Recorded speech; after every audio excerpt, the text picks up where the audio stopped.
Hello friends, I welcome you on BYJU'S Exam Prep, India's most comprehensive preparation platform for all the engineers. All the candidates who are joining me live, just quickly confirm about the audio and visual quality. Friends, in this session, we are going to start a new journey. You must be aware that BYJU'S Exam Prep Gate has started a dedicated monthly current affairs magazine only for engineers. Engineers are always troubled with current affairs. Why? Because you have to read 10 to 12 core subjects and that requires a lot of time and effort. So there is very less time for engineers to prepare well for the current affairs. So what is the solution? So we have brought up a solution, one-stop solution for current affairs. We will be bringing one of the most filtered content for current affairs. Why I am saying one of the most filtered content? Because if I give you one example, you can cross-check it. We launched the January month 2023 current affairs magazine in February first week along with the GATE live analysis that we have done. And you will be little surprised that I think it was 18th or 19th, sorry, it was 19th of February when the Engineering Services Prelims 2023 exam was conducted, and there were 2 to 3 direct questions from the January current affairs magazines that we have published. So you can understand the quality of content and how much filtered this content is.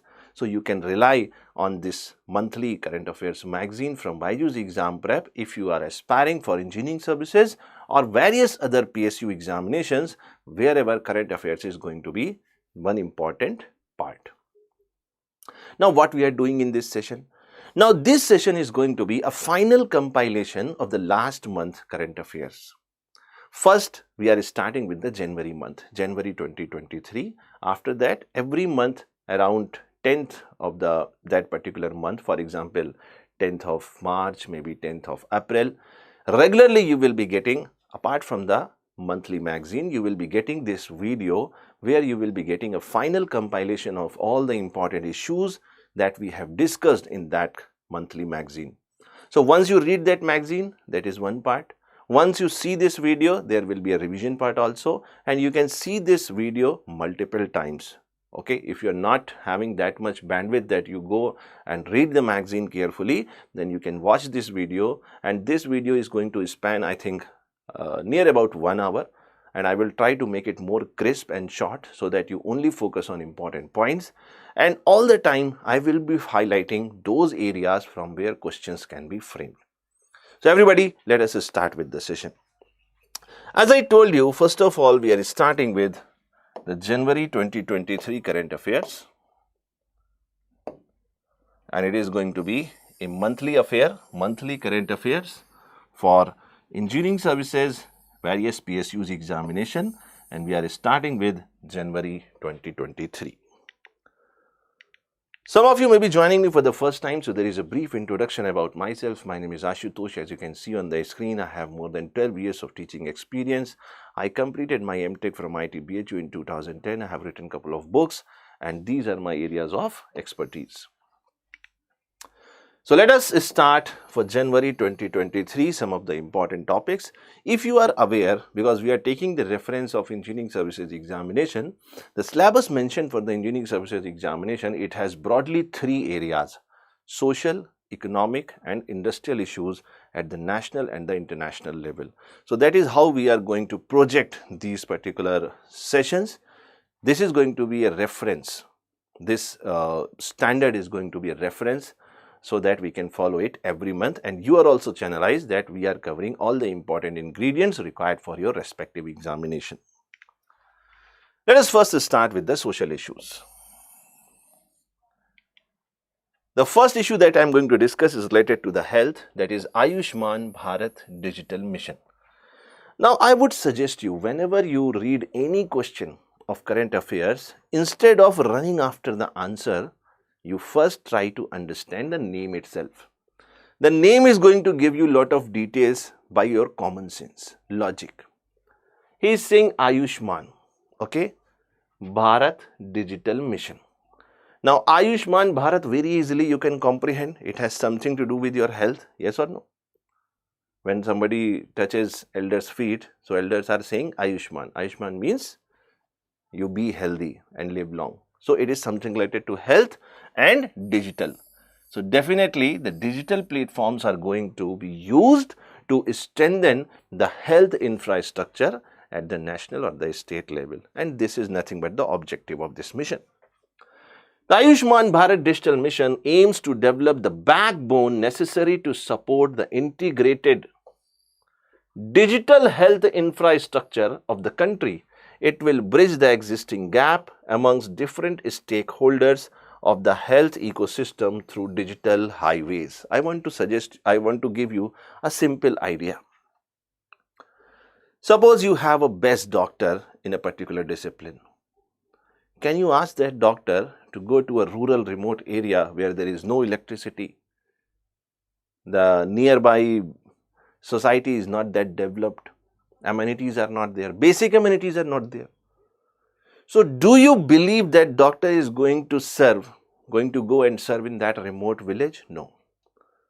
But by using this digital platform, digital technology, a doctor sitting in a big city like Delhi, Mumbai, Bangalore or Pune, he or she, that doctor, can assist to some extent to the patients in the remotest of the remote villages or the areas. This is the power of digital technology or internet, and this is what is being aimed in this particular mission.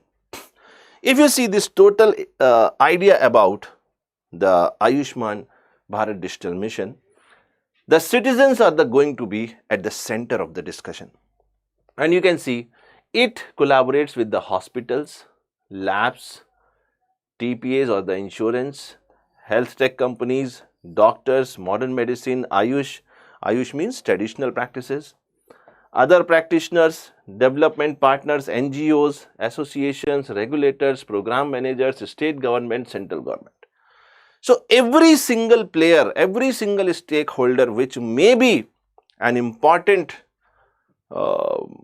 you can say, collaboration in constructing the health infrastructure or strengthening the health infrastructure, that is being included in this particular program. One important area from where question can be asked is about the ABHA number. What is ABHA number? It is basically Ayushman Bharat Health Account. You can understand the full form of this ABHA is, and this ABHA number is the account number of that health account. The most important part is it is of 14 digit. It is of 14 digit. Some of the bank account numbers, they are of 16 digits. So it may be little confusing for you if they give the options as 14 digit, 16 digit or so. So you please remember ABHA number, Ayushman Bharat Digital Mission, Ayushman Bharat Health Account, it is going to be of 14 digit. And it can be generated using an Aadhaar card or your mobile number. It allows the users to share their health records digitally with hospitals, clinics, insurance providers and others. Let us talk about the COVID-19 Stringency Index. Now, what is this Stringency Index? Let us try to understand.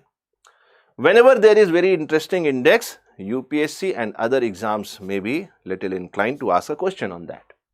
The Oxford Coronavirus Government Response Tracker. This is the name of the project. This is the name of the project. Oxford Coronavirus Government Response Tracker, CGRT. Project calculates a stringency index, a composite measure of. It is a composite measure of. It means it includes 9 parameters, 9 response metrics. Metrics means criterias. The criterias on which it is decided that how much strong measures have been taken given the pandemic situation. Stringency means difficult, strong, tough. The 9 metrics used to calculate the stringency index, these are school closures, whether a school were open or closed, workplace closure, whether offices were open or closed, cancellation of public events, whether public events cancelled or not, restrictions on public gathering, was there any restriction on the public gathering, closure of public transport, stay at home requirement, public information campaigns, restriction on internal movements and international travel controls. You must have a general idea about these 9 criteria because questions can be asked. Now, the index on any given day is calculated as the mean score of the 9 matrix, each taking a value between 0 to 100. Each taking a value between 0 to 100. Now, a higher score indicates a stricter response. It means if a particular metric out of these 9 metrics is getting 100 as the weightage, it means it is the most strictest in nature. Strict in nature, very difficult, very tough. If the policies vary at the subnational level, the index is shown as the response level of the strictest subregion. It's important to note that this index simply records the strictness of the policy decision. It means this index is not going to tell you whether that decision was right or wrong. It is simply going to tell you whether a strong action has been taken or not. So, this index simply records the strictness of the government policies. It does not measure or imply the appropriateness or the effectiveness of the country's response. A higher score does not necessarily mean that a country's response is better than other countries which are having a lower score on the index. It simply tells whether a strong action has been taken or not. I hope it is clear. Let us talk about JAGA mission. JAGA mission has been very much in the news last year, and it is related to one of the biggest urban problem, that is the slum area, and it was a very successful project in Odisha. In Odisha, a livable habitat mission was executed in the name of JAGA mission. The JAGA mission is the largest land tilting and slum upgradation scheme in India and one of the largest in the world. So you can imagine the kind of impact it is going to create at the national or the international level. So this is going to be important. You remember the name of Odisha with this. This project was founded in 2017. 25% of the city's budgets dedicated to the slum upgradation. It aims to upgrade 2,919 slums in Odisha, improving conditions of 1.2 million people. Around 12 lakh people are going to be benefited out of this effort. So it's about providing land rights for over 50,000 families. Land rights to about 50,000 families. Let us talk about another interesting issue, that is survival of the richest. Now it is a report. Survival of richest. It is a report, and this report is crafted by Douglas Rushkoff. The survival of the richest is published on the opening day of 2023 World Economic Forum in Davos, Switzerland. Okay, on the opening day of World Economic Forum, it was published. And the basic idea about survival of the richest is about, in the COVID situation, in the COVID pandemic situation, it has been observed that the wealth of the rich people have increased multiple times, whereas the poorest of the poor, or the majority of the poor people, they have felt the heat of the COVID situation. And that is why the name is given as survival of the richest. Now, the top 1% in India now owns more than 40.5% of the total wealth in 2021. While the bottom 50% of the population has around 3% of the total wealth. So you can understand how during the COVID situation, the inequality between the rich and poor, the gap between the rich and poor has increased. And it's not just in India, in various other countries also, but we are talking about India situation. Let us talk about Atal Pension Yojana. Very important. It has 3 guaranteed benefits. Atal Pension Yojana. Number 1, guaranteed minimum monthly pension of 1,000 rupees to 5,000 for life. 1,000 rupees to 5,000 for total life. Second, the same amount of lifelong pension for spouse after subscriber's death. If the person who has received the subscription of this pension, he or she actually dies, then the dependent or spouse maybe husband, maybe wife is going to get the same amount. Now, even if the spouse is also expired, maybe for some reason, may God forbid, then after the death of the spouse also, the nominee is going to receive 1.7 to 8.5 lakh. These are the three guaranteed benefits under the Atal Pension Yojana. Now, Atal Pension Yojana, it was launched to create a universal social security system for all Indians, especially the poor, the underprivileged and the workers in the unorganized sector. The scheme was launched on 9th of May 2015 and was operationalized with effect from 1st of June 2015. So, you remember that Atal Pension Yojana, it is started from 2015. Is it clear, everybody?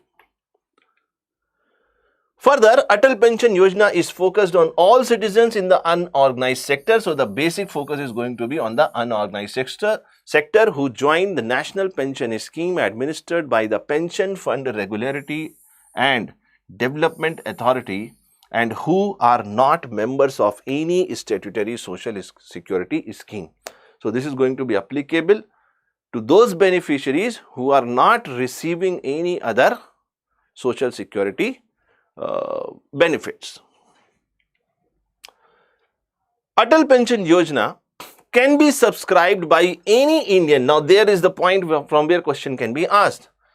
By any Indian who is in the age group of 18 to 40 years, having a bank account under the Atal Pension Yojana, subscribers would receive the fixed pension of, that I already mentioned, 1,000 to 5,000 per month at the age of 60 years depending on their contributions, which in turn would vary at the age of joining the Atal Pension Yojana.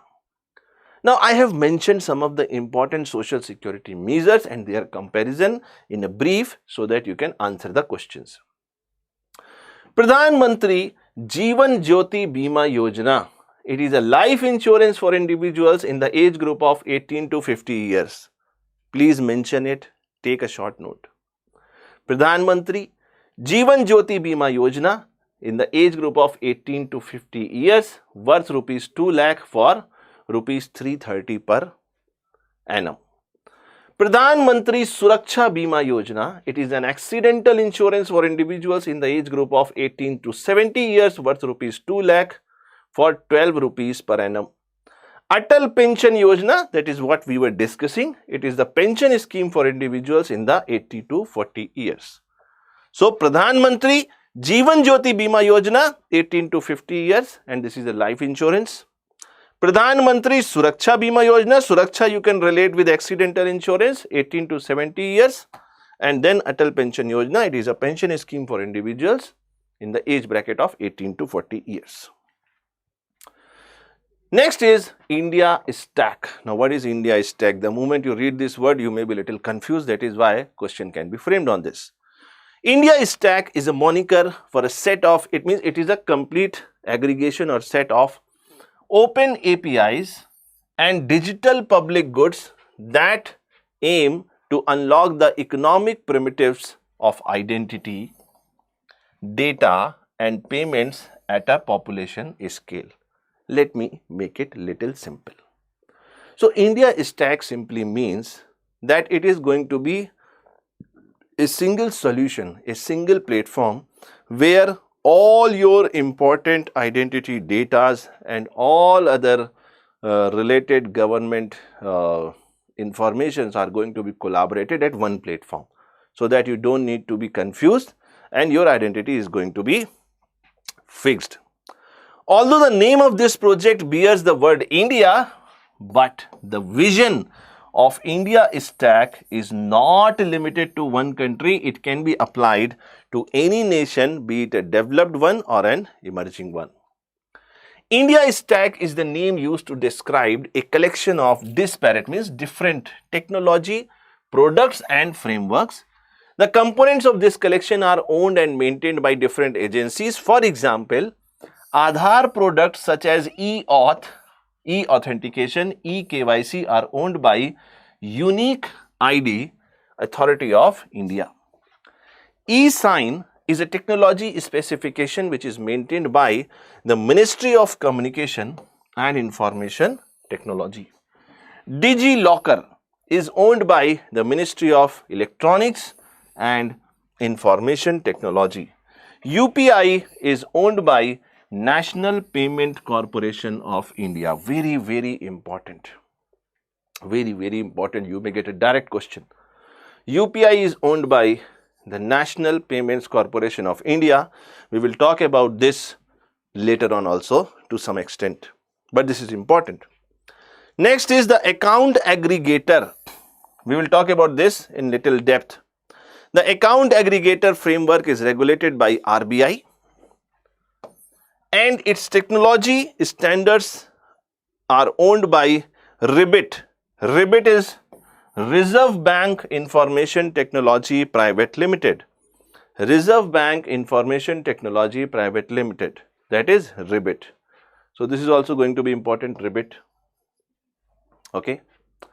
The India Stack focuses on establishing a new model for data governance. So it's about data governance so that you can easily get all your data at one place.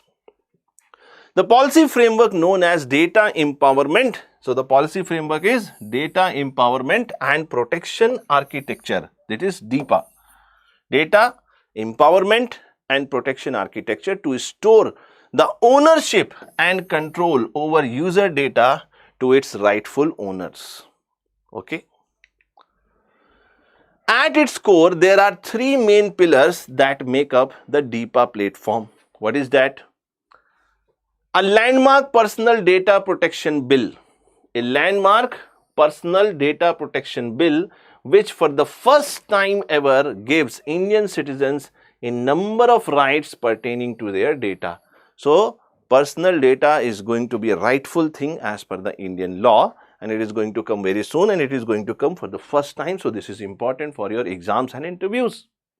Second, an electronic consent artifact which establishes a standardized and programmable digital template for capturing users' consent to share their personal data with the third parties. So, this is also going to be important. Sometimes for some particular operations you require personal data to be transacted. So, you require an electronic consent artifact. A new category of regulated entities known as consent managers in the financial service sector, these will be known as account aggregator. So, in terms of data, what you are talking as consent managers, they are going to be same as account aggregator when you talk about the financial activities, financial situation. These account aggregators are tasked with playing the role of traffic cops. It means they are going to decide whether to give a green signal or to give a red signal or yellow signal. It means whether you should share the personal data or not. Okay, that decision is being taken by the account aggregator, because if you talk about India, still a majority of population is uneducated, illiterate. So how you can imagine to infuse this digital technology with the uneducated population? You require these account aggregators.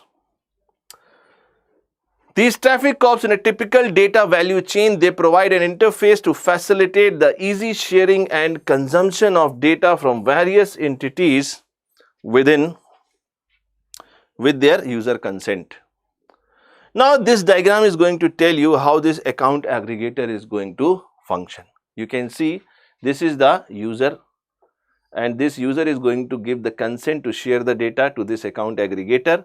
This account aggregator is going to request this data to the financial information providers. It may be a bank, it may be a mutual fund, it may be an insurance provider, it may be a tax or GST platform, and this is going to this is going to be followed with the financial information users. On one end you have the providers, and one end you have the users. It may be flow-based credit, it may be personal finance, it may be wealth management, it may be robo-advisors, and there is going to be data flow to financial information users from the financial information providers. So this is how this account aggregator is going to play as a keystone role in the regulated flow of the personal data. Let us talk about BADL. The acronym full form is Bharat Distributed Ledger for Accelerating Trusted Commerce in India. Okay, accelerating trusted commerce in India.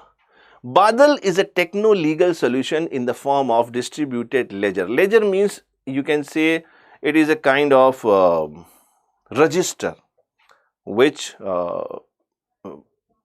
has the data, which has the information, maybe. Okay. For privacy preserving trustful commerce, privacy preserving trustful commerce is proposed as an interoperable fabric underlying a future programmable economy across large and small businesses to create high trust economy. I will make it little simple. Let us read further. By connecting a new digital money ledger such as central bank digital currency or stable coins with the new goods and services ledger, it envisages a boost to trust across economy and commerce. As such, Badal is the first such framework globally uniquely suited to India's needs, opportunities and strengths.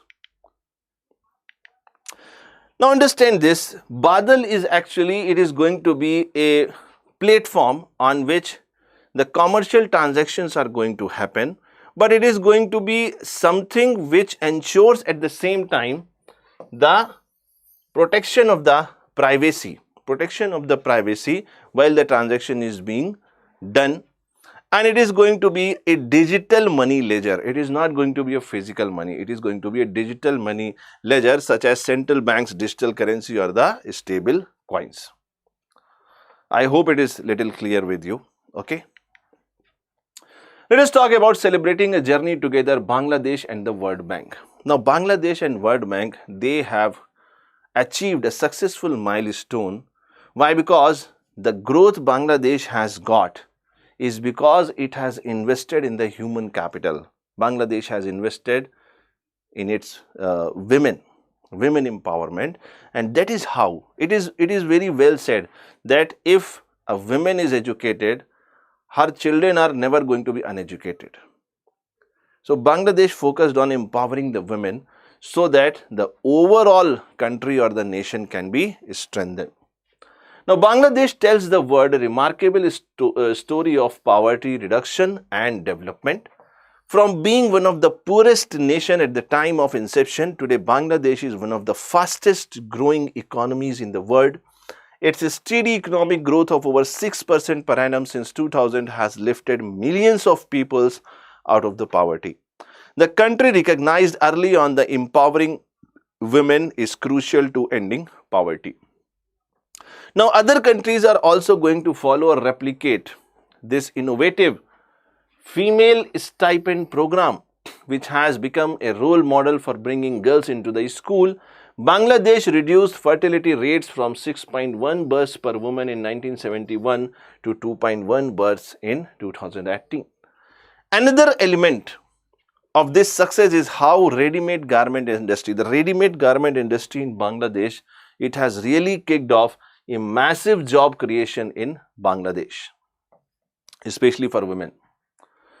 Let us talk about 13th Amendment. This was very much in news last year.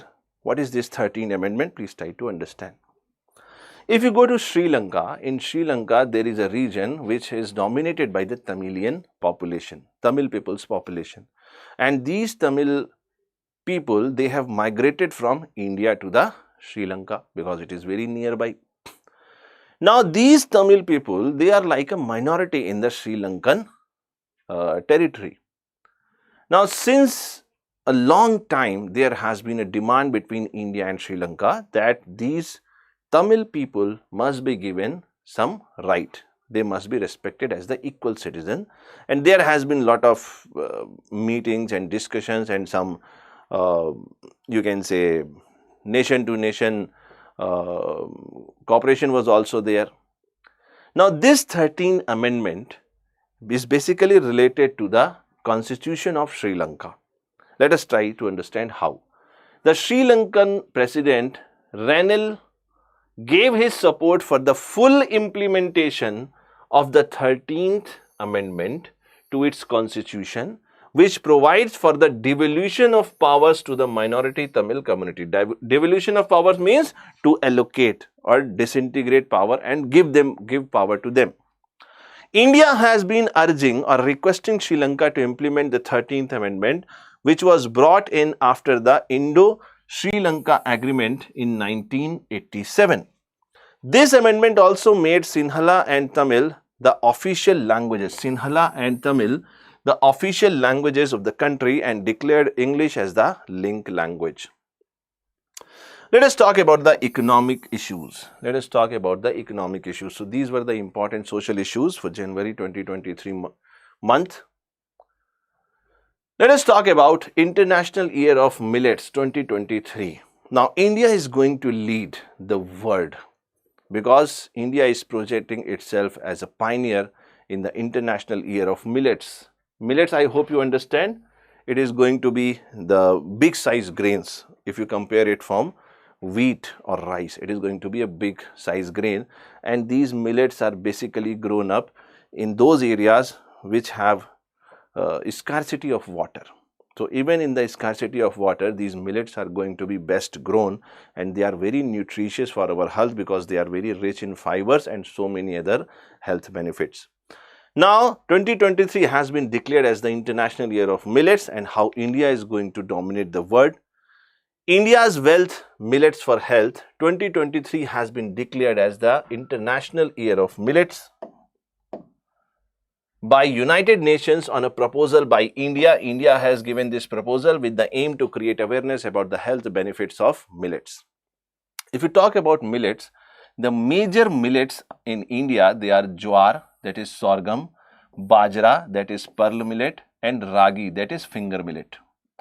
Indigenous varieties of small millets are like kodo, kutki, china, and sanwa.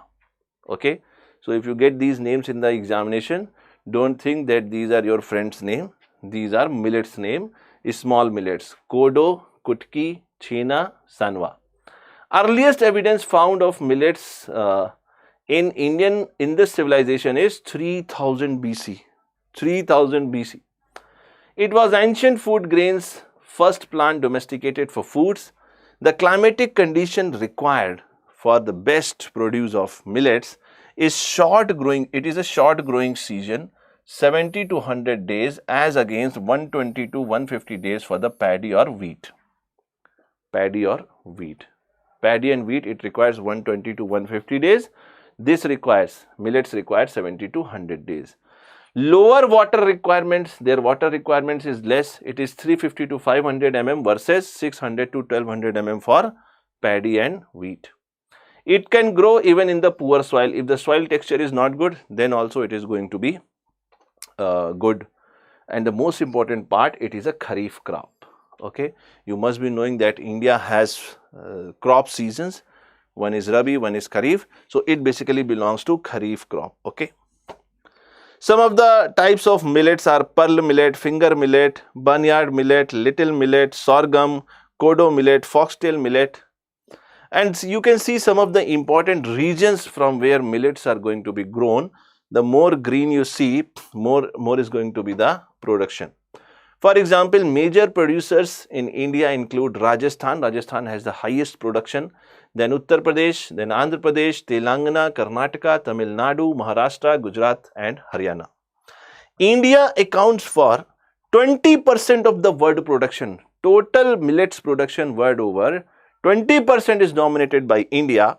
Nigeria and China are the largest producer of millets in the world, accounting for more than 55% of the global production. So you please remember, Nigeria and China are going to be the most, you can say, largest producer of the millets in the world. They account for more than 55% of the global production. However, in recent years, millet production has increased dramatically in Africa. Production of millets has increased from 14.5 million tons in 2015-16 to 17.96 million tons in 2021. So let us talk about some more information related to millets, because question can be asked from the millets, because it is going to be the International Year of Millets and India is going to pioneer that. Sorghum, which is also called as cholam, it improves metabolism. It improves metabolism. Crop is also grown for hay and fodder. It means there are some other commercial purposes also. It is resistant to drought and heat. If you see the nutritional value of millet per 100 gram, calories are going to be 119, fat is 1 gram, carbs are going to be 23.7 gram, protein is going to be 3.5 gram and calcium is going to be 3 milligram. If you talk about the pearl millet, which is called as kumbu, it is widely grown, it is the widely grown variety of millet. It means this is the most grown variety. It helps in minimizing type 2 diabetes. It helps in minimizing type 2 diabetes. Then we have foxtail millet. This is also called as thinai.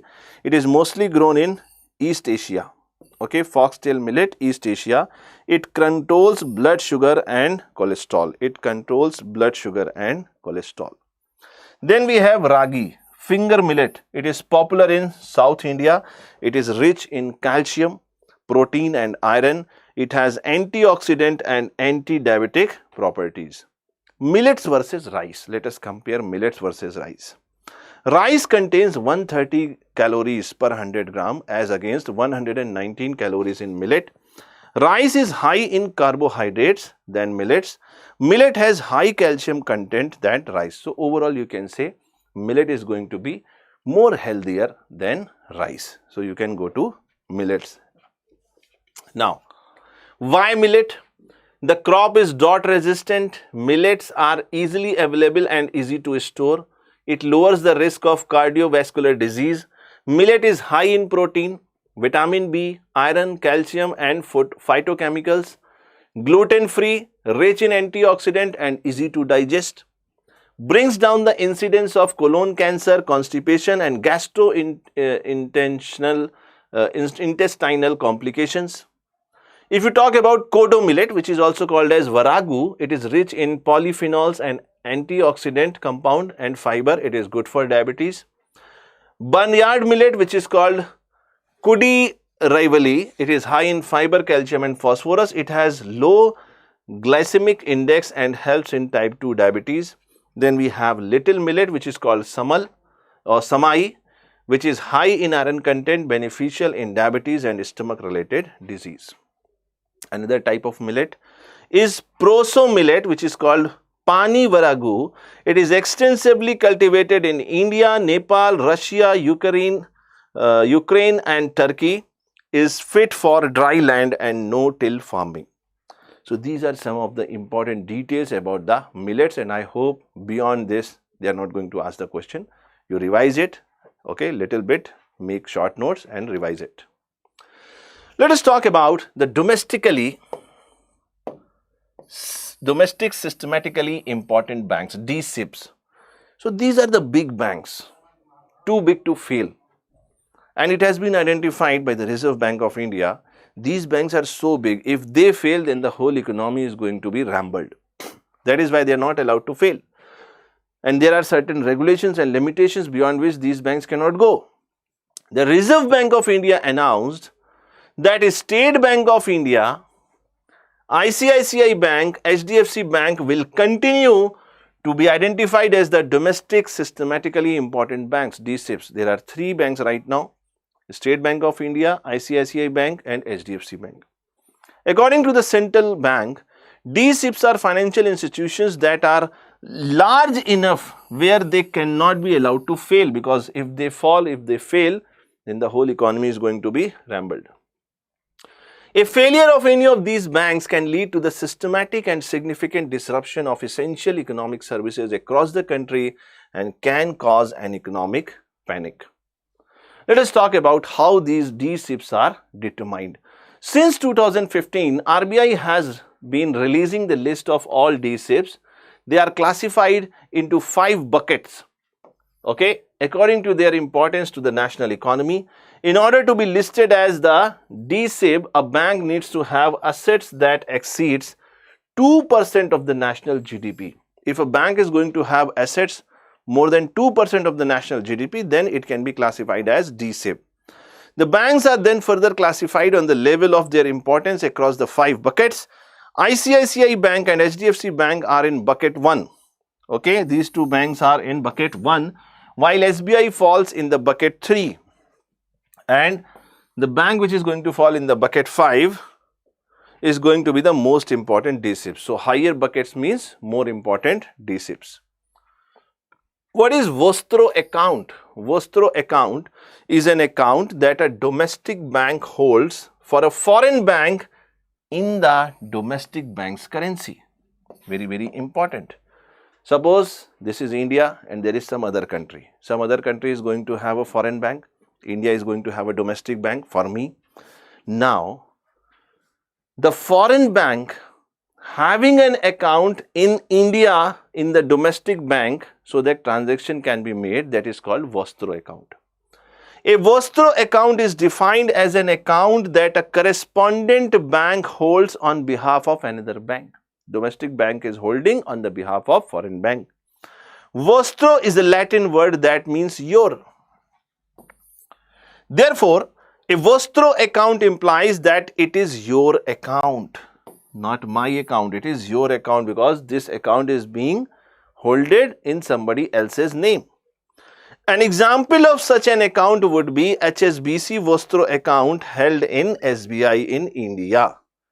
Okay, HSBC is going to be a foreign bank.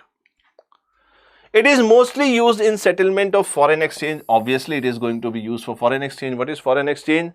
You are having rupees as the currency. Other countries may be having dollar, renminbi or other dinar or some currencies. So, how to do the transactions between two different currencies? It is being done by foreign exchange. No interest will be paid on Vostro accounts maintained as per the directives that has been issued by the RBI in India. So, there is no interest paid. An overdraft facility can only be availed if it is specifically sanctioned. Now, what is Vostro account? We have understood. Now, what is Nostro account and what is Loro account? You may get a question on this. Very, very important. Very important. Now, Vostro and Nostro account are often confused to be the same. Actually, these are the two sides of the same coin. How you are going to looking upon it, that is going to be the difference. While in a sense, it is the same account. Vostro and Nostro is the same account that is being spoken about. The perspective from which it is being seen matters. In a Vostro account, it is the correspondent foreign bank point of view. So, a foreign bank is going to say, I have my Vostro account in India. But from the Indian point of view, it is going to be Nostro. Whereas, in a Nostro account, it is the point of view of the domestic bank. I hope you understand this. Vostro accounts are maintained in the domestic currency, whereas Nostro accounts are in foreign currency. I hope you are getting this.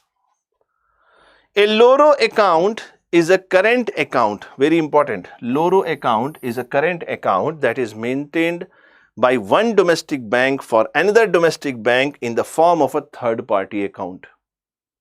Both are the domestic bank. Unlike Nostro and Vostro, which is bilateral correspondence.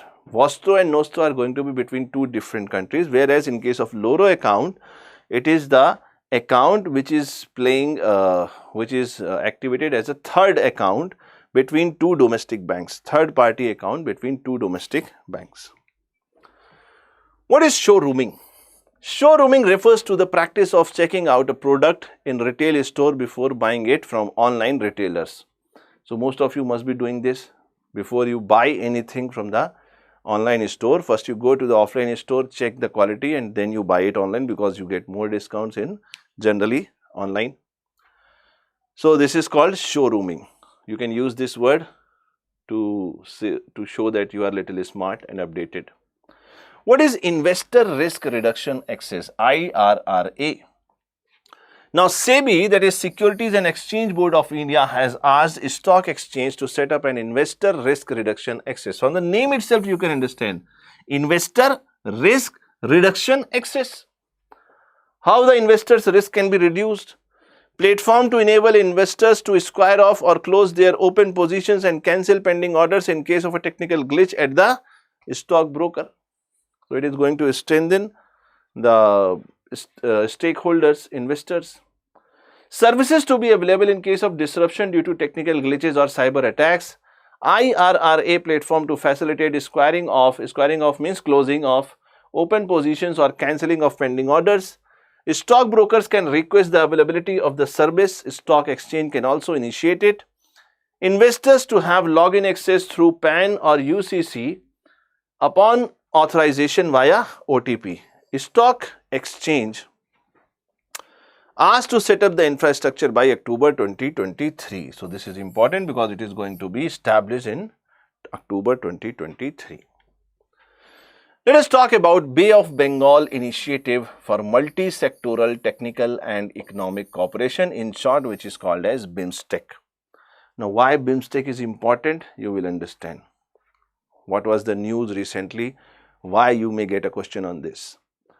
So, BIMSTEC stands for, the full form is Bay of Bengal Initiative for Multi-Sectoral Technical and Economic Cooperation.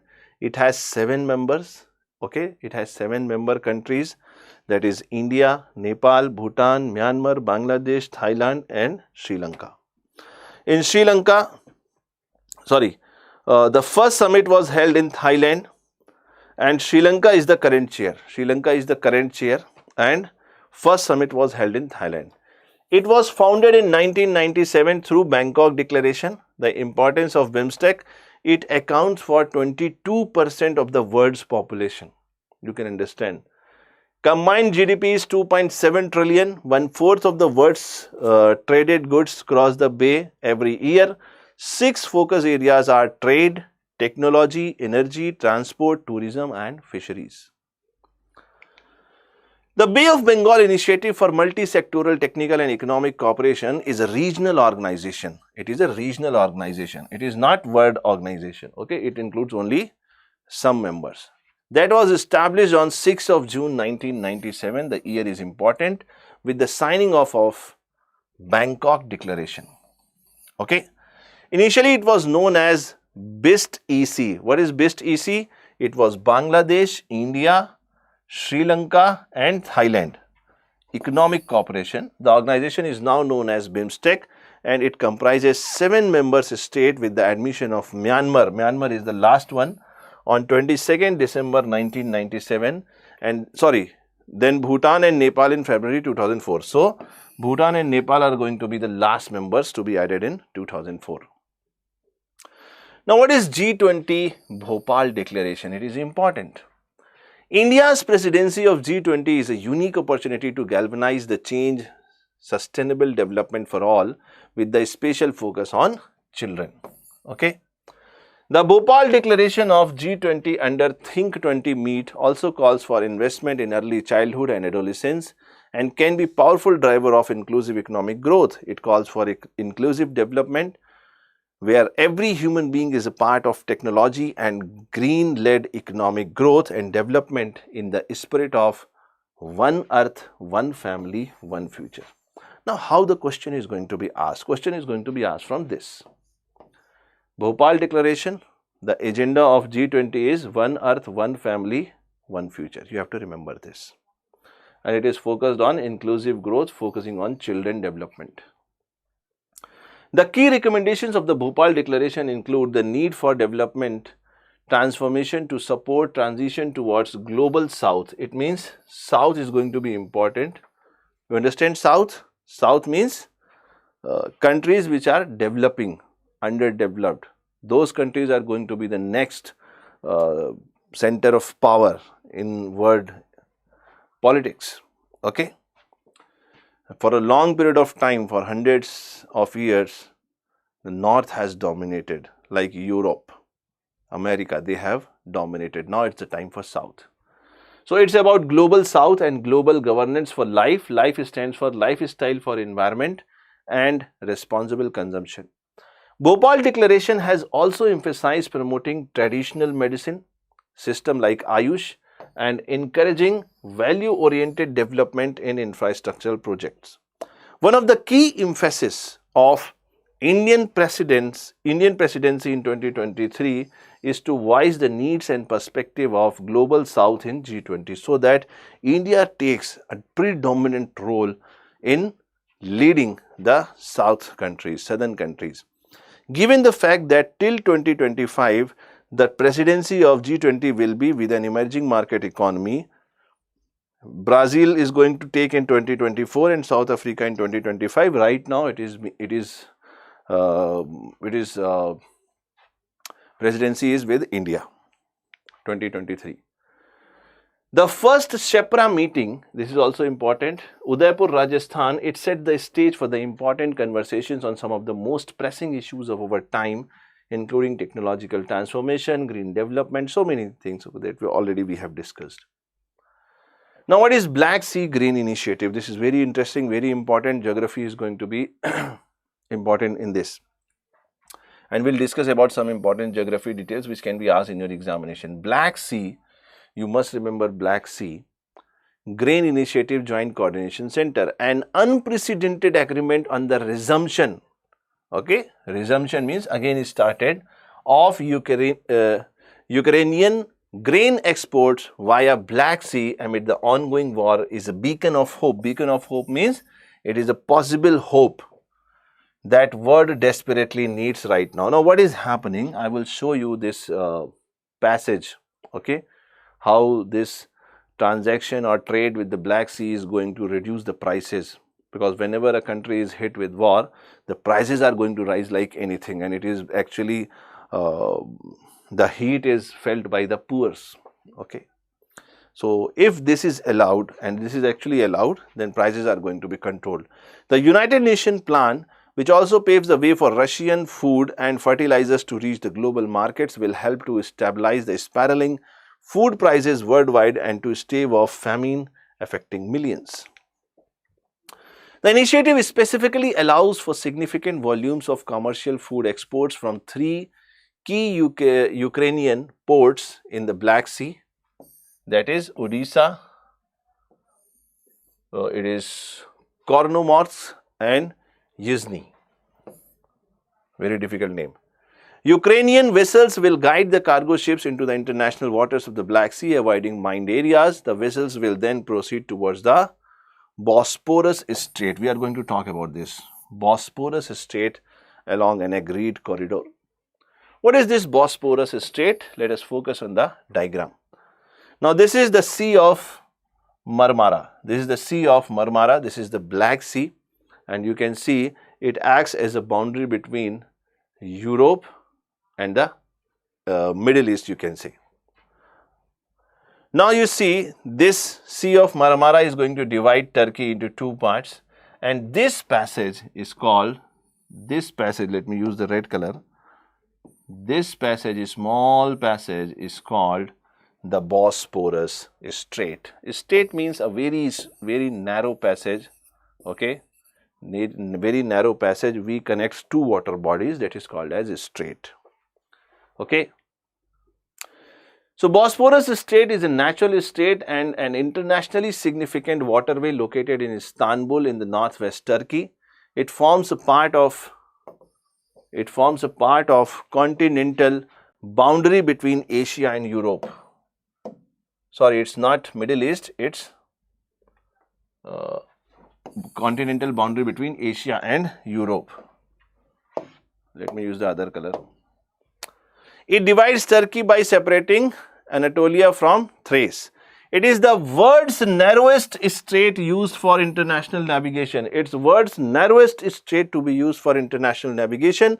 Most of the shores of Bosphorus Strait, except for the areas to the north, are heavily settled with the city of Istanbul. Historically, Bosphorus was also known as the Strait of Constantinople. Okay, Constantinople. A maritime waterway, the Bosphorus specifically connects Black Sea to the Sea of Marmara and thence to the Aegean and Mediterranean Sea via Dardanelles. Okay, via Dardanelles. So, if you want, you can see it. It is available on the Google. So, Google map you can see for Aegean Sea and Mediterranean Sea, so that you get a little bit of clarity about the geographical locations and you get command over it. It also connects various seas along with the Eastern Mediterranean, Balkans, Near East and the Western Eurasia. Thus, the Bosporus allows maritime, how it is commercially important. It allows maritime connections from the Black Sea all the way to the Mediterranean Sea, Atlantic Ocean via Gibraltar, and the Indian Ocean through the Suez Canal, making it a crucial international waterway, in particular for the passage of goods coming from Russia. Because Russia is involved in the war, the goods which are traded from Russia, they are now getting limited by the war situation, so the prices are rising like anything. Let us now talk about the industrial issues. Let us talk about the Bureau of Indian Standards. You all must have heard this name, Bureau of Indian Standards. So it is basically an organization which standardized various criteria. The Bureau of Indian Standards, it has completed 75 glorious years after its existence on 6th of January 2022. So 2022, it has completed 75 years. Now BIS came into existence as Indian Standards Institution ISI in 1947. Through its core activities of standardization and certification, BIS has been contributing to national economy for past 75 years. Let us talk about SNAP, Standards National Action Plan 2022 to 2027.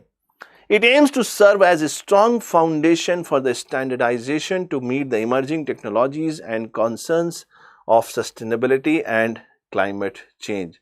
From the name itself, you can understand Standards National Action Plan, it is going to have something to do with sustainability and climate change. Now, SNAP 2022 and 2027, you remember this year is going to be important. It is going to play an important role in steering the national and standardization efforts, which would lead to the standards becoming a key enabler of India's aspirations. The implementation of key recommendations and strategies of the document will be pivotal in enriching and strengthening the quality culture in the nation. MV Ganga Vilas. Now, MV Ganga Vilas, it was very much in news last year. Why it was in news? Because it is the world's longest river cruise, and it is going to cover a lot of rivers, and it is started in Varanasi. The world's longest river cruise, MV Ganga Vilas. You can see the photo in Google. It is very lavish, very luxurious. It is operated by Antara Cruises. You remember the name? Question can be asked. Antara Cruises, MV Ganga Vilas will traverse 3,200 kilometers through 5 states. How many states it is going to pass? 5 states in India and parts of Bangladesh over 51 days. It will begin its journey from Varanasi in Uttar Pradesh and reach Dibrugarh in Assam via Bangladesh. Now, besides connecting the National Waterway 1, which includes Ganga, and National Waterway 2, which includes Brahmaputra, the cruise will cross 27 river systems. So, if you want to travel to all the major river systems, you go through this. The 51 days cruise is planned with visit to 50 tourist spots, including World Heritage Sites, national parks, river ghats, major cities like Patna in Bihar, Sahibganj in Jharkhand, Kolkata in West Bengal, and Dhaka in Bangladesh, and Guwahati in Assam. Let us talk about Vidisha. Vidisha becomes the first ever district in India for on-ground deployment of innovative 5G use cases offered by startups. Now, Vidisha, which is an aspirational district of Madhya Pradesh, it is an aspirational district program. You must remember the aspirational district program. If not, then you can search it on internet. It became the first ever district in India for an on-ground deployment of innovative 5G use cases offered by the startups. It is a joint initiative by Vidisha District Administration and Center for Development for Telematics and Department of Telecommunications, C.DOT and DOT. What is zero defect and zero effect scheme? This is important. Question can be asked from this.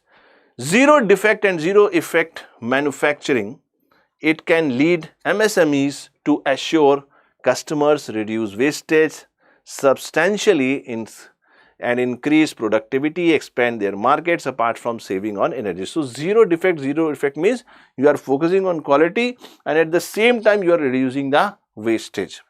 This scheme will comprise an extensive drive to create awareness in MSMEs, micro, small and medium enterprises about zero defect and zero effect scheme and motivate them for zero effect and zero defect manufacturing and support them through various levels. Is it clear, everybody? Now this scheme certification can be attained in 5 levels, level 1 to level 5. Level 1 is self-declaration, this is called bronze, you have to declare it self. Level 2, conformity with the standards, silver. Level 3 is striving for excellence, gold. Level 4, achieving excellence, diamond. And level 5, Z certification, that is platinum. So you remember, Z certification is related to platinum. Question can be asked. India's first center of excellence for online gaming, very interesting part. First center of excellence for online gaming is established in Meghalaya. The Minister of State for Electronics and Information Technology and Skill Development and Entrepreneurship, Rajiv Chandrasekhar, announced that India's first center of excellence of online gaming will be set up in Shillong, Meghalaya by March 2023.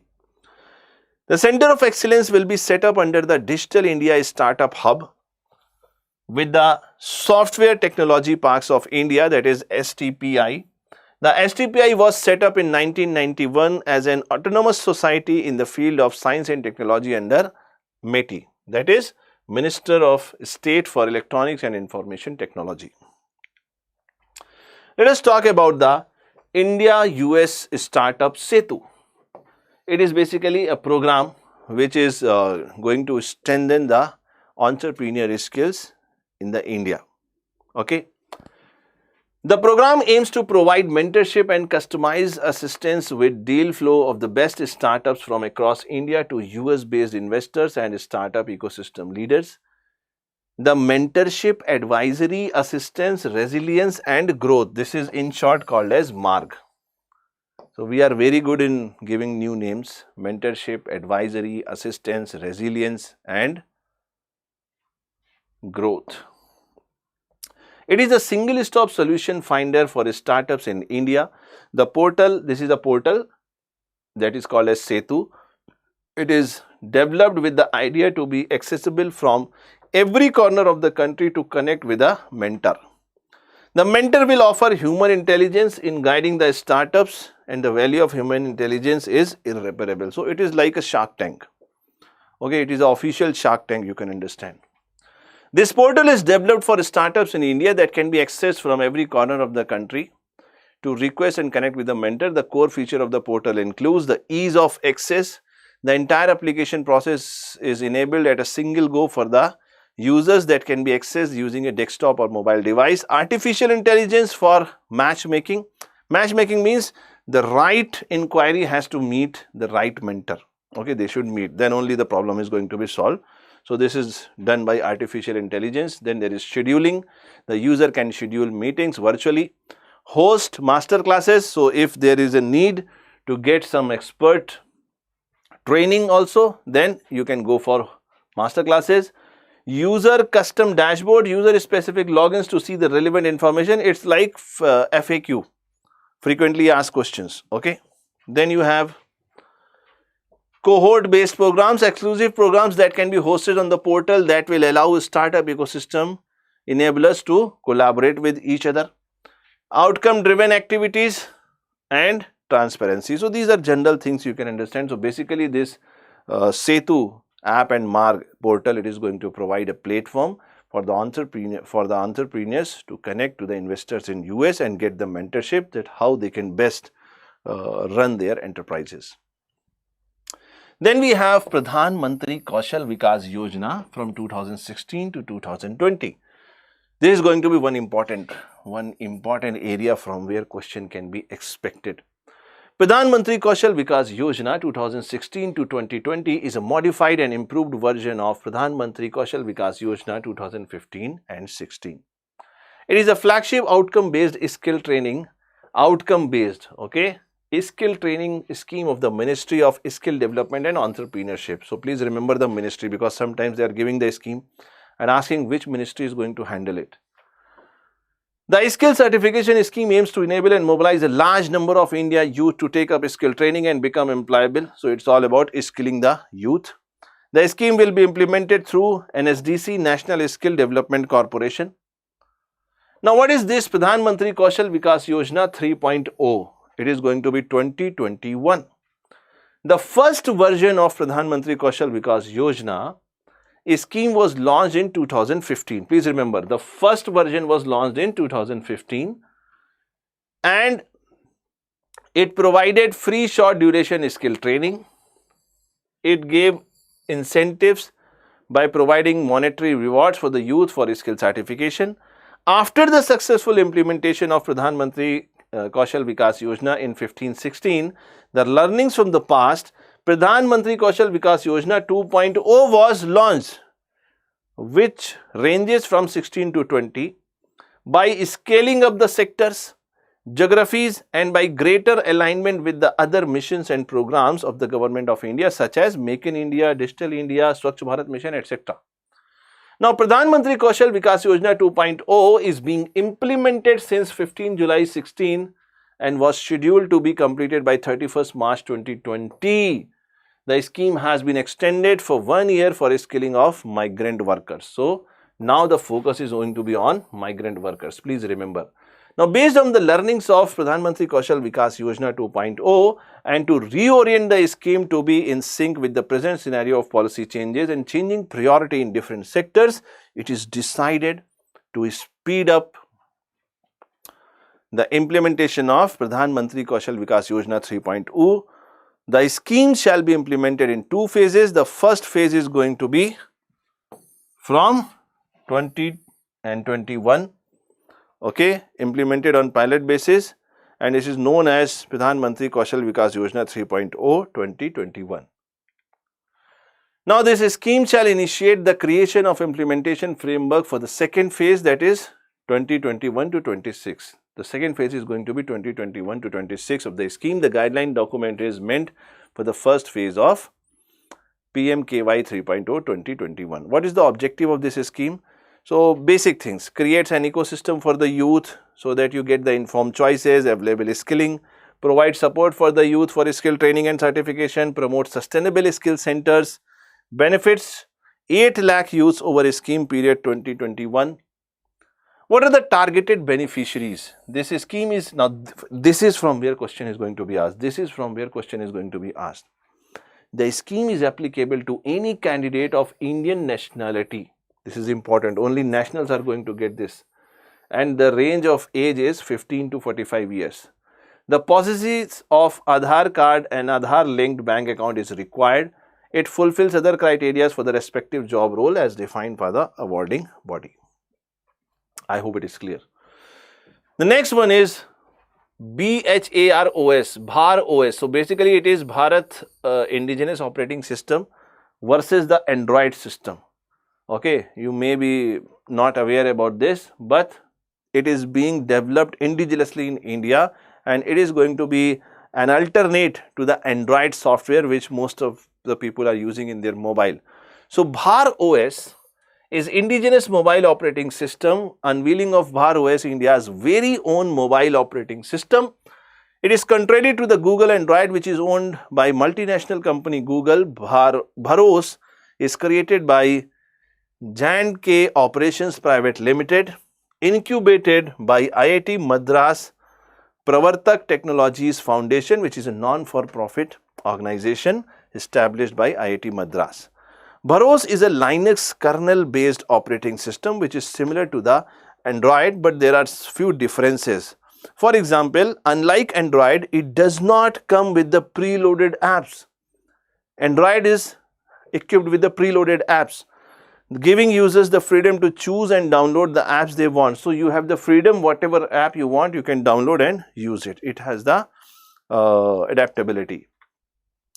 BHAR-OS can be installed on commercial off-the-shelf handset. It is set to offer a secure environment for the users with native over-the-air updates, that is NOTA.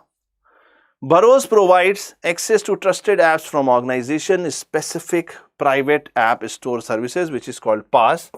Now, this PaaS offers a care. It means it is just a set of various apps from where you can select what are the apps required by this mobile software, that is BARC. Next is Indo-Bangladesh Friendship Pipeline. Guwahati, 8th of January. The ambitious 130 km, this is important, length is 130 km long Indo-Bangla Friendship Pipeline constructed is likely to be commissioned by February 2023. This is important, between India and Bangladesh. The international oil pipeline will carry fuel from Assam-based Numaligarh refinery, where? Assam. From Assam Numaligarh refinery at Siliguri in West Bengal, to the Parbatipur depot of Bangladesh Petroleum. Parbatipur depot. Now this is important, this point is important. Assam based Numaligarh refinery, Siliguri in West Bengal to the Parbatipur depot, Bangladesh Petroleum. Let us talk about Aditya L1. Now, Aditya L1 is the first space-based India's mission to study the sun. You must be knowing that Aditya is one of the name of sun. So, Aditya L1. L1 is basically the orbit. The spacecraft shall be placed in the halo orbit. Sun's orbit we are calling as halo orbit around the Lagrange point 1, that is L1 of the Sun-Earth system, which is about 1.5 million kilometers from the Earth. The satellite placed in the halo orbit around L1 point has a major advantage of continuously viewing the sun without any interruption from the eclipses or otherwise. This will provide a greater advantage of observing the solar activities and its effect on space weather in the real time. The major science objectives of Aditya L1 missions are study of solar upper atmosphere. So, it is going to observe the solar upper atmosphere, that is chromosphere and corona. Please remember this. Question can be asked, chromosphere and corona. This is India's first spacecraft for studying sun. The study of chromosphere and coronal heating, physics of the partially ionized plasma, initiation of the coronal mass ejections and flares, observe the in situ particles and plasma environment, providing data for the study of particle dynamics from the sun, physics of solar corona and its heating mechanism. Okay. Diagnostic of the coronal and coronal loops plasma, development dynamics and origin of CMEs, identity of the sequence of processes that occur multiple layers, so and so, you can understand. Magnetic field topology and drivers for space weathers. The basic idea is it is going to observe the upper atmosphere of sun. That's it. Now, what is microplastic? Now, microplastic is a very interesting word, and it was very much in the news because it is affecting not only the aquatic life but the humans also. Now, microplastics comes from a variety of sources. Basically, the plastic which is in the range of micrometers, 10 to the power minus 6, that is called as microplastic. Why it is dangerous? Because the small size makes it suitable so that it can transit in areas where it is not allowed, and there may be bioaccumulation. You understand bioaccumulation? When some animal is going to accumulate something which is not supposed to be accumulated, and over the period of time it is going to disturb the whole ecosystem, the food chain or the food web. So, that is called problems with the microplastics. Now, in addition, microbeads, a type of microplastics which are very tiny pieces of manufactured polythene plastic that are added as exfoliants to health and beauty products such as some cleansers and toothpaste. You can understand your toothpaste may be having microplastic. Okay, you can cross check it. These tiny particles easily pass through the water filtration system and end up in ocean and Great Lakes posing the potential threat to the aquatic life. Microbeads are tiny pieces of polythene plastic added to the health and beauty products such as some of the cleansers and toothpaste. So you can read this, okay. You can read this how microplastics having a dimension ranging between few micrometers to 300 micrometers and how it can infiltrate into the aquatic life and it can be very dangerous. Okay. In simple way, from here you can understand there are two types of microplastics, primary microplastics and secondary microplastics. Primary microplastic is produced by the unintentional discharge of transitional plastic feedstock. So primary is going to be unintentional. Secondary microplastic is fragment which are produced by fragmentation of larger plastic trash. That is called as secondary microplastic. I hope you understand. Let us talk about zebrafish, very interesting name. Okay, you can search it on internet. Now zebrafish is being used to check the pollution of this microplastic in the aquatic life. Why zebrafish is used? Because this zebrafish is completely transparent. So the amount of bioaccumulation of this microplastic in the zebrafish can be a metric or measure or criteria to decide how much pollution has occurred. Zebrafish is an emerging model to study the microplastic and nanoplastic toxicity. Microplastics and nanoplastics have received global concern due to its widespread contamination, ingestion in aquatic organism and ability to cross the biological barriers. However, our understanding of its bioaccumulation, toxicity and interaction with other environment pollutants is very limited. Zebrafish is increasingly used to study the bioaccumulation and toxicity of the environmental contaminants because of their small size, ease of breed, short life cycle and inexpensive maintenance. The transparent nature of zebrafish, very important, transparent nature of zebrafish embryo and larva provides excellent experimental advantages over other model organisms in studying the localization of fluorescent labeled MPs and NPs. Okay. So you can see this zebrafish from the embryo stage to the median age and to the matured one.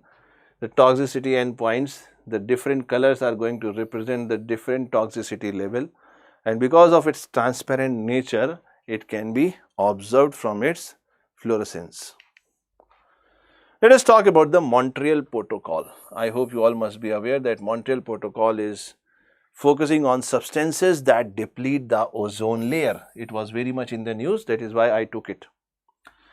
Is a landmark multilateral environmental agreement that regulates the production and consumption of nearly 100 man-made chemicals referred to as ozone depletion substances, ODS. It was adopted. Now when it was adopted? 1987. 1987. The year is important. The protocol is to date one of the rare treaties to achieve universal ratification. Okay, universal ratification means all the countries have ratified it, they have accepted it. The Montreal Protocol phases down the consumption and production of different ODS in a stepwise manner and the countries are categorized as Article 5 countries with different timetables for developed and developing countries. So, developed and developing countries has been categorized as Article 5 countries. Now, there is a multilateral fund. Now, why this fund is required? If you want to reduce or phase out the ozone depleting substances, then there should be some alternate. Now, alternate is going to be little costly because the technology is maybe not that matured and people are not aware about it. So, you require money.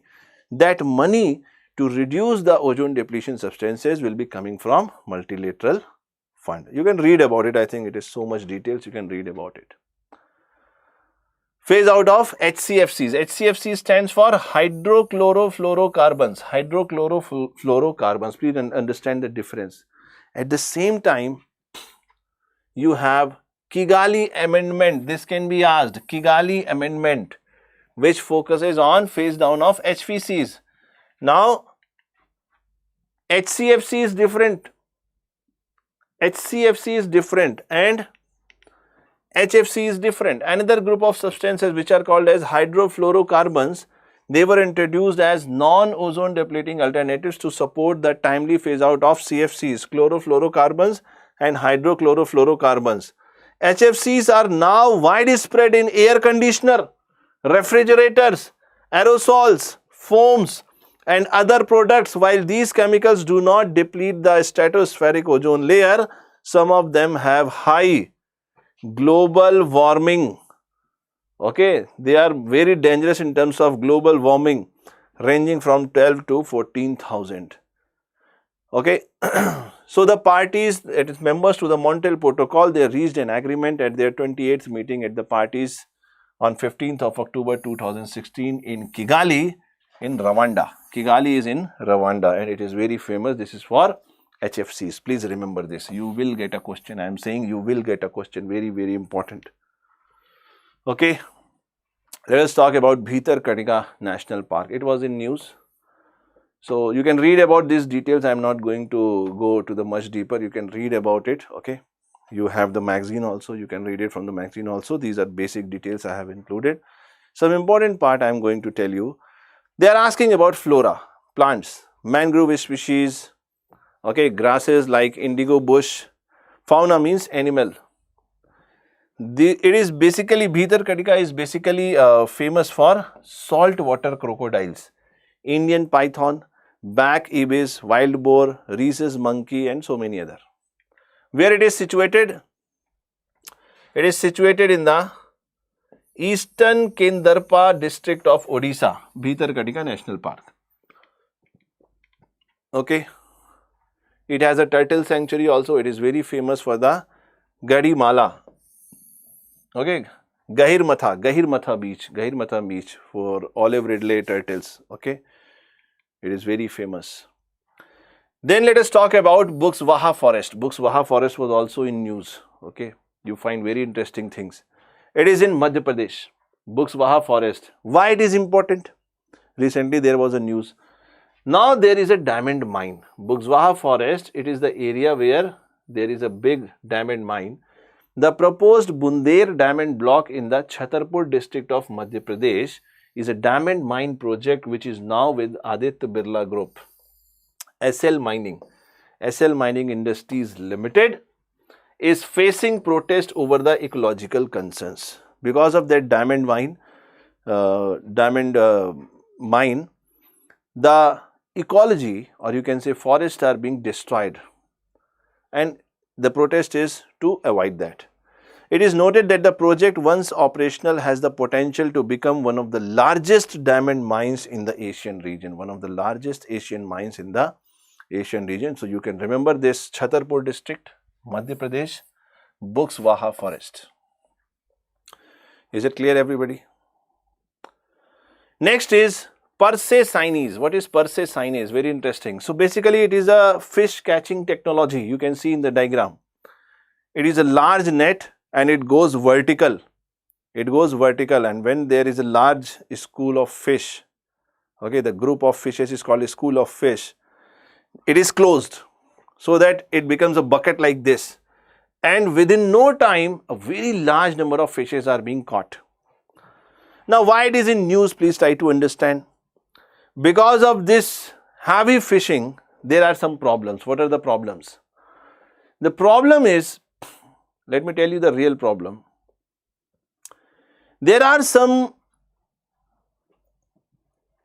you can say, weather phenomena like El Nino and La Nina. You can read about it in the geography.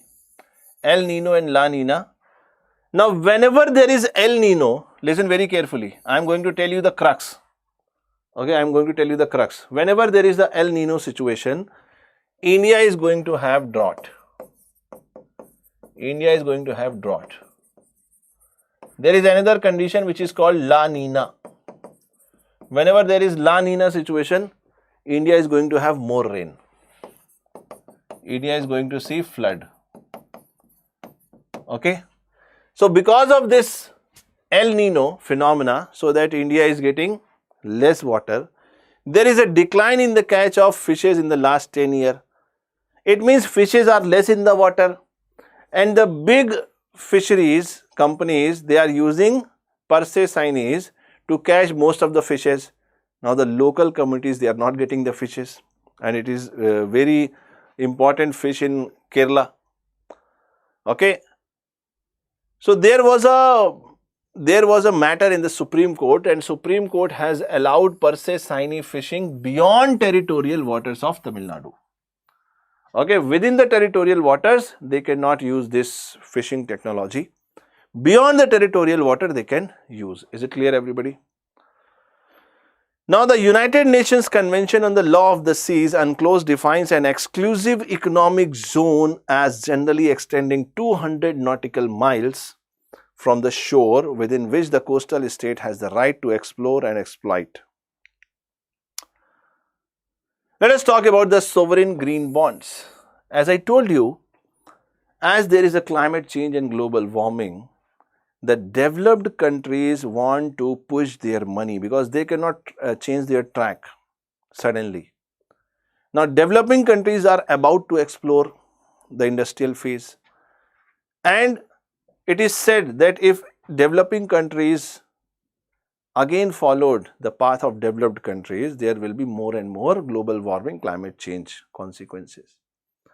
Now, developed countries are going to infuse money in the developing countries so that developing countries can adapt to the alternative solutions. And that money is going to come from sovereign green bonds. I hope you understand this. You can read about it. It is very simple, given in the magazine. So this is all about, yeah, there is one more, Pineapple Express. Pineapple Express, this is important. So Pineapple Express is very interesting name, but you understand it is a narrow region of atmospheric moisture that builds up in the tropical Pacific. It is called Pineapple Express. You will understand why. The atmospheric rivers, so this is one of the atmospheric rivers. Because of the moisture, it is called atmospheric rivers, are narrow regions in the atmosphere that transpose much of the moisture from the tropics to the northern latitudes. Atmospheric rivers are part of Earth's ocean water cycle, and they are tied closely to both water supply and flood risk. A well-known example of a strong atmospheric river is called Pineapple Express because moisture builds up in the tropical Pacific around Hawaii and can envelop the US and Canada's west coast with heavy rainfall and snow. Prevailing winds cross over warm bands of tropical water vapor to form these rivers, which travels across the Pacific as part of the global conveyor belt. When it reaches the west coast, the Pineapple Express can dump as much as 5 inches of rain in the California in one day. Can you imagine? Generally, we talk about rains in centimeters. 5 inches of rain. It's no less than a cloud burst. You can understand. So please understand, atmospheric river, where you can see it. So this is all from my side, friends. Thank you so much for joining me live in this discussion. I hope it is going to be beneficial for engineering services and other various PSUs and exams where engineers are troubled with current affairs, and this is going to be a one-stop final solution for all the engineers. Thank you so much. Stay connected for every monthly magazine, current affair magazine, and this compilation video. Thank you so much. All the best. Do not forget to like, share and subscribe. Thank you so much.